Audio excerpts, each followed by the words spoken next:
त्याच्या घटना समोर येत आहेत। यामुळे नागरिकांमध्ये भीतीचं वातावरण निर्माण झाले असून पोलिसांसमोर मोठं आव्हान उभं राहिलंय।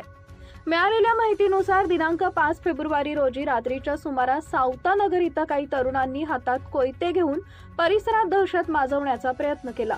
या घटनेचा थरार परिसरातील सीसीटीव्ही कॅमेऱ्यात कैद झालाय। घटनास्थळी नागरिकांमध्ये मोठी घबराट पसरली होती।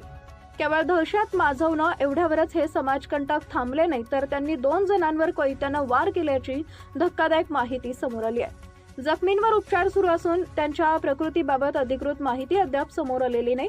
या प्रकरणी अंबड पोलीस ठाण्यात गुन्हा दाखल करण्यात आलाय। सिडको परिसर हा नाशिकमधील दाट लोकवस्ती असलेला भाग असून इथं अनेक लहान मोठ्या गल्ल्या आहेत। अशा ठिकाणी या गँगचा उपद्रव वाढत असल्यानं स्थानिक नागरिकांमध्ये प्रचंड भीतीचं वातावरण आहे।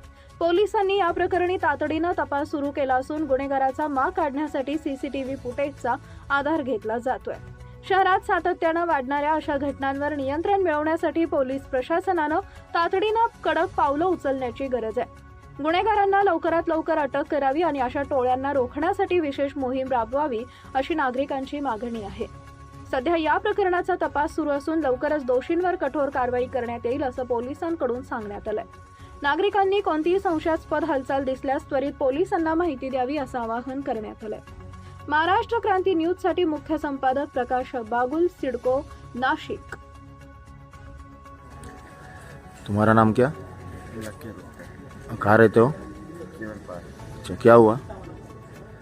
मेरा कुछ नहीं था, हम लोग घर के पास में बैठा था, उन लोग उठा के लेके गए, जबरदस्ती मेरे को रास्ते मारे। अच्छा, किससे मार? हाथ में कुछ था क्या? हाँ, कुछ उल्टा भी था। अच्छा, उल्टा करके मारे। कितने बजे हुआ ये? 6 या 7 के बीच में। और किसी और को मारा क्या? नहीं, किसी ने। तुमचं नाव काय? अमोल शिंदे। काय प्रकार घडला? मी तिरुमूर चौकात उभा असताना एक पवन नावाचा व्यक्ती माझा मित्रच होता। ॲक्च्युली तो काय कारणामुळे मला मारायला आला, पाठीमागून कोयता घेऊन आला।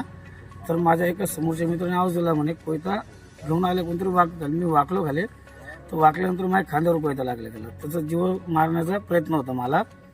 ही घटना माझ्या भोवती घडली तिरुमूर चौकात। तुमचं काय नाव काय दादा? रवी पाटील। बरं, काय प्रकार घडला? हे माझ्या मित्राचा मुलगा आहे हा।